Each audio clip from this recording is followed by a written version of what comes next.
Salut YouTube, c'est JP de CryptoBlock. On se retrouve pour un suivi de l'actualité qui compte dans le monde de la crypto et pour de l'analyse graphique. Aujourd'hui, on va parler de 3 sujets intéressants, à savoir un sondage auprès de gestionnaires de fonds, de MicroStrategy qui n'a toujours pas assez de Bitcoin et d'analyse on-chain grâce à l'agrégateur de données Glassnode. Cette semaine, Bank of America a dévoilé les résultats de son sondage de juin auprès des gestionnaires de fonds mondiaux. L'étude, qui a eu lieu du 4 au 10 juin, a inclus 224 gestionnaires de fonds qui gèrent 667 milliards de dollars d'actifs. Les gestionnaires de fonds ont été interrogés sur divers sujets d'intérêt pour les investisseurs, notamment l'orientation de l'économie et des marchés, la quantité d'argent dont ils disposent dans leur portefeuille et les transactions qu'ils jugent les plus exagérées. Les gestionnaires de fonds ont été interrogés sur divers sujets d'intérêt pour les investisseurs, notamment l'orientation de l'économie et des marchés, la quantité d'argent dont ils disposent dans leur portefeuille et les transactions qu'ils jugent les plus exagérées. Selon la dernière enquête de Bank of America auprès de Global Fund Manager, 81% des gestionnaires de fonds pensent que le Bitcoin est dans une bulle, même après le crack de 35% de mai. Malgré de nouveaux signaux d'intérêt institutionnel pour le Bitcoin, provenant de fonds spéculatifs et de banques comme Wells Fargo, les 224 gestionnaires de fonds interrogés sont sceptiques.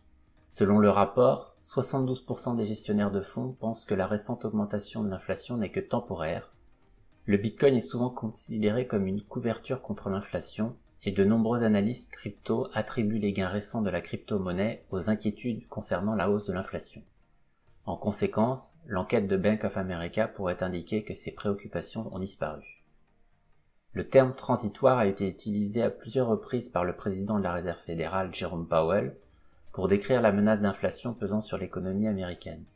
Néanmoins, un certain nombre de personnes, dont le célèbre gestionnaire de fonds spéculatifs Paul Tudor Jones et le PDG de JP Morgan, Jamie Dimon, ont déclaré ne pas être d'accord avec lui.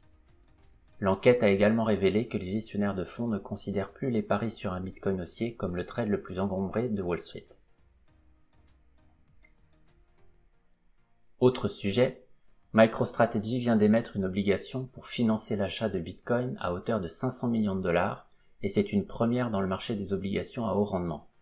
La société, dirigée par Michael Saylor, est devenue l'une des sociétés publiques les plus optimistes en matière de crypto-monnaie. Il a déjà émis des obligations convertibles d'une valeur d'environ 1 milliard de dollars dans sa quête pour récupérer davantage de Bitcoin, bien qu'il s'agisse de la toute première vente d'obligations d'entreprise dont le produit est affecté à de tels achats. L'accent mis par Saylor sur Bitcoin, notamment en faisant une stratégie d'entreprise officielle, a suscité la colère des critiques.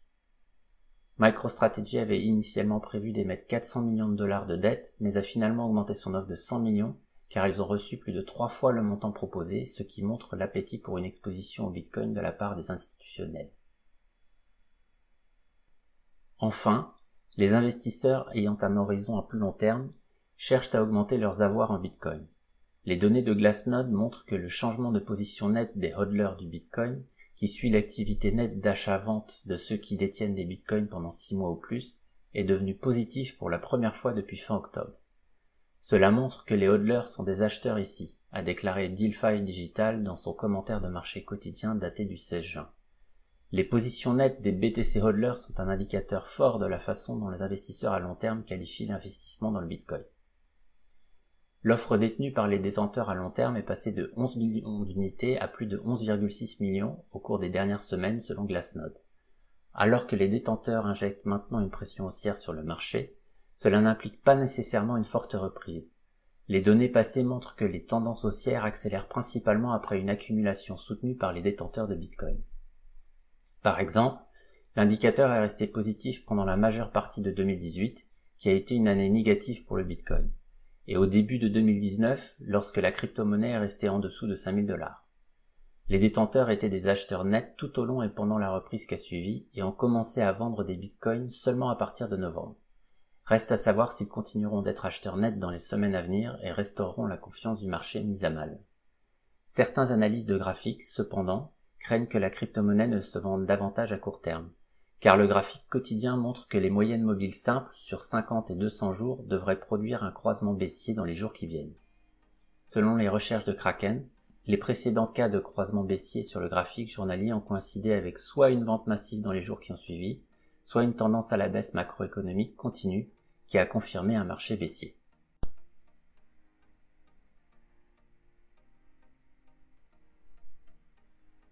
On va passer maintenant à la revue du cours de Bitcoin. Donc on commence par Scalpex Index. Pas de changement pour l'instant en termes de range, on est toujours entre 29 000 et 42 000 $, et ça fait exactement une trentaine de jours qu'on y est, comme la dernière fois qu'on avait été dans cette zone. Donc ça montre qu'il y a beaucoup de trading dans cette zone. Au niveau des open interest, lentement mais sûrement il remonte. Je préférerais qu'il baisse en fait en ce moment, tant qu'on est dans ce range, car ça me donnerait des indications comme quoi le prix veut aller plus haut. Là, je voudrais pas, par exemple, là, ça fait 3-4 jours qu'on a une baisse, là, je voudrais pas que les open interest augmentent, car ça, pour moi, ça annoncerait des prix beaucoup plus bas. On voit qu'au niveau des liquidations, ça fait maintenant 1 mois qu'il n'y a pas eu de liquidation sur les marchés dérivés, et généralement, il faut qu'il y ait des liquidations, donc ça veut dire que là, à mon avis, on va avoir un mouvement important dans les jours qui viennent, à la hausse ou à la baisse, il va être très important et ça va amener des liquidations.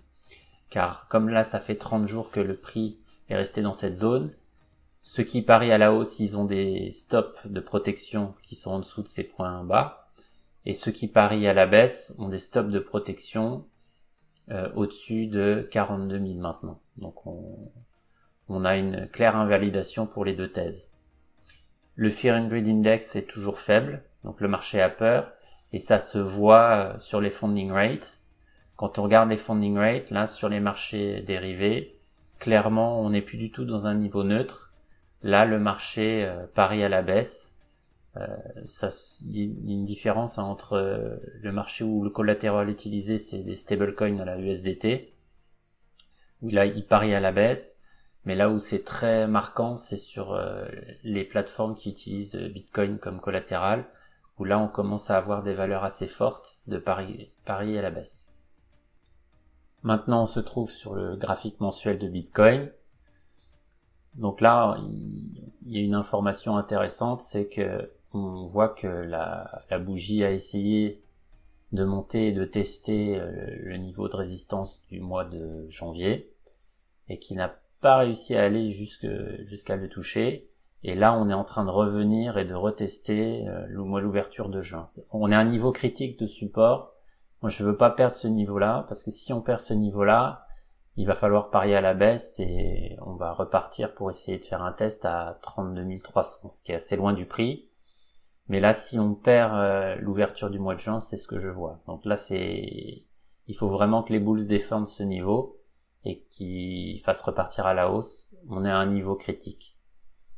Au niveau du weekly, là c'est pareil, hein, il y a quelque chose que j'aime pas trop qui est en train de se passer. Il y a 2-3 semaines, on est descendu, on a testé les niveaux points bas précédents des semaines précédentes, et ensuite il y a eu une forte réaction, on est reparti dans la direction opposée. Cette semaine, on a pris les points hauts des semaines précédentes. Le problème, c'est que on n'a pas réussi à tenir ce niveau-là des 41 000 et on est redescendu dans le range. Et là, on voit bien aussi, on est juste au niveau de l'ouverture du mois de juin. Et c'est un niveau qu'il faut pas perdre. Si on le perd, on va retester les points plus bas.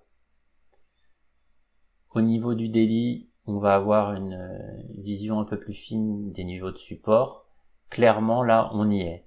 C'est-à-dire que on est monté, on a pris les niveaux des semaines passées en point haut ici et ici. Mais là, depuis, on est en train de faire le retest. Donc, on est en train de faire le scénario du breakout, retest, et normalement, continuation vers le haut. Je veux pas perdre ce niveau. Si on perd le niveau là des 37 000, pour moi, il est évident qu'on va aller taper les stops de protection aux alentours de 34 600. Donc là, il faut vraiment qu'on tienne ce niveau, c'est important. Au niveau du 4 heures, là on voit qu'on est en train de retester l'ouverture du mois de juin.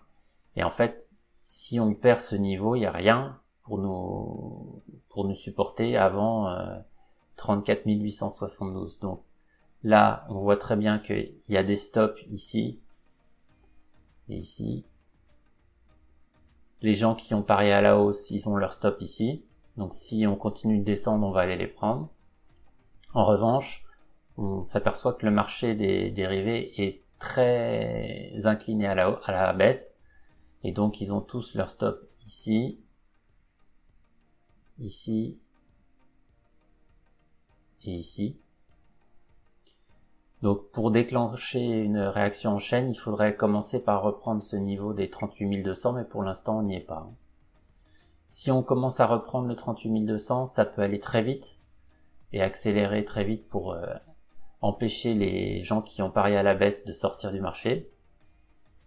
Mais pour l'instant, le sentiment est vraiment négatif. C'est sur Twitter, la plupart des gens donnent des cibles vers le bas. J'y attache de l'importance pour regarder ce que fait quelle est la pensée dominante du marché. En tous les cas, ce qui est sûr, c'est que techniquement parlant, on est à un niveau de support qu'il faut tenir. Ça c'est très clair. Si on continue à redescendre, là, je pense que les stops de 34 500 ne tiendront pas. Et alors après, si on va à ces niveaux-là, je pense qu'on fera un breakout vers le bas. Et alors, on a déjà vu que les niveaux vers le bas, après, il n'y a vraiment plus aucune zone de support avant 20 000. On le voit bien avec ces projections de Fibonacci. Donc là, le scénario, il est simple. C'est Bitcoin qui décide du marché. On est à une zone de support qu'il faut tenir. Là, les 37 200 qui marquent l'ouverture du mois de juin, il faut pas le perdre. Si on commence à remonter au-dessus de 38 200, il y a un run pour les stops des 42 000 qui est possible. En revanche, si on passe en dessous des 37 200, je pense qu'on ira taper les 34 500 et après, par réaction en chaîne, on ira beaucoup plus bas. Voilà pour mon analyse pour Bitcoin. Maintenant, on va passer à l'Ether. On est sur un graphique mensuel. Donc pour l'instant, on voit une tendance baissière. Pourquoi? Parce que on est en dessous de l'ouverture du mois de juin. Et donc en ce moment, on est en train de tester les niveaux de support qui sont aux alentours de 1900 $. Le scénario, il est assez simple. C'est Bitcoin qui va décider de l'avenir de l'Ether. Donc si Bitcoin arrive à retester la zone de support actuelle, garder les 37 000 et faire un run vers les 40 000, ça voudra dire que Ether va faire un run vers les 2700 pour retester l'ouverture du mois de juin.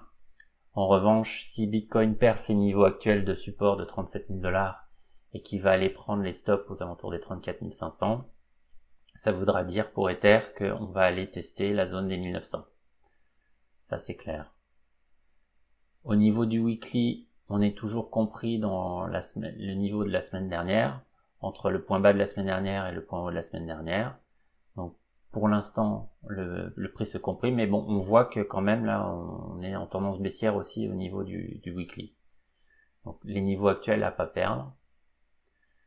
Et si on regarde le daily, on voit quand même qu'on est dans une baisse lente et on teste une zone de support des 2280 $. Donc, je répète ce que j'ai déjà dit, c'est Bitcoin qui va décider de l'avenir de l'Ether. Là, pour l'instant, là, le marché est assez lourd. Et si Bitcoin perd ses niveaux de support, ça peut aller très vite vers le bas pour Ether. Donc là, pour l'instant, moi, je ne touche pas à Ether. Je regarde juste ce qui se passe sur Bitcoin. Au niveau du 4 heures, on voit bien qu'on est sur une zone de support qu'il faut pas perdre. Si on perd cette zone de support, on va aller prendre les points bas des semaines précédentes, donc 2280 et ensuite 2080 et plus bas. Voilà mon analyse pour Ether. N'oubliez pas de vous abonner à la chaîne si ce n'est pas encore fait.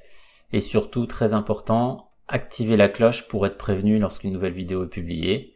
On se dit à très vite pour un commentaire de l'actu et une revue des charts de la crypto.